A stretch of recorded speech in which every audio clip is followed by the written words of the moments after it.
Shannon with Shannon and Veronica Know Everything. Today we're going to be going over meningitis and encephalitis.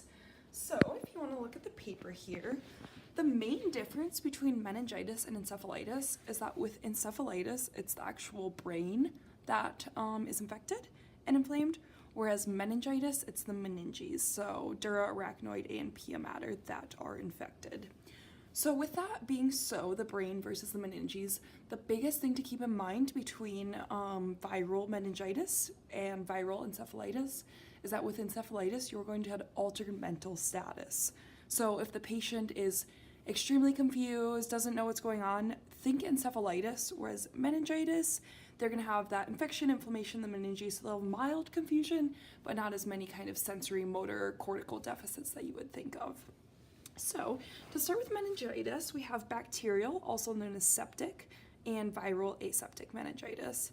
Septic meningitis is less common, but if someone does develop it, it's likely the bacteria are group B strep, Neisseria meningitidis, or strep pneumonia.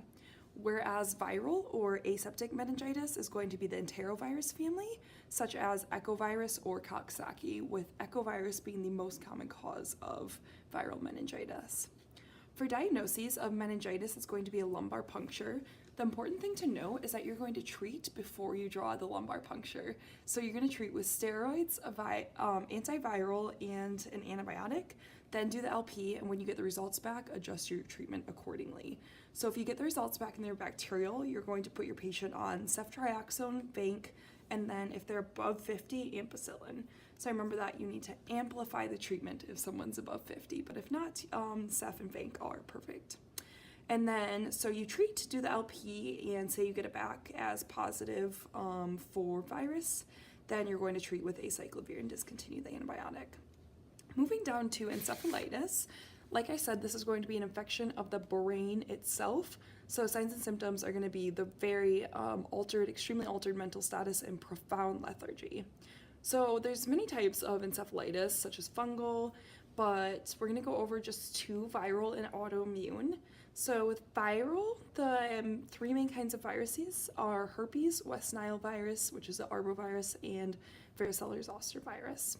Whereas autoimmune, this is more the body attacking itself. So if a patient has a lot of psychiatric symptoms and nothing's adding up, say they've been through psych, they've been through a lot of different treatments and none of the psychiatric treatments are working, kind of have to jump back to neuro and think, is this autoimmune encephalitis? So the diagnosis for encephalitis, once again, you're going to treat steroids, antibiotic, and antiviral, and then after the LP comes back, if it's viral encephalitis, then you're going to treat with acyclovir. So important thing to note, you need to run PCR for HSV, and then to look at West Nile and VZV, you're going to look for the antibodies IgG and IgM. Okay, and then if it's autoimmune encephalitis, once again, treat LP, get the LP results back. You figure out it's autoimmune.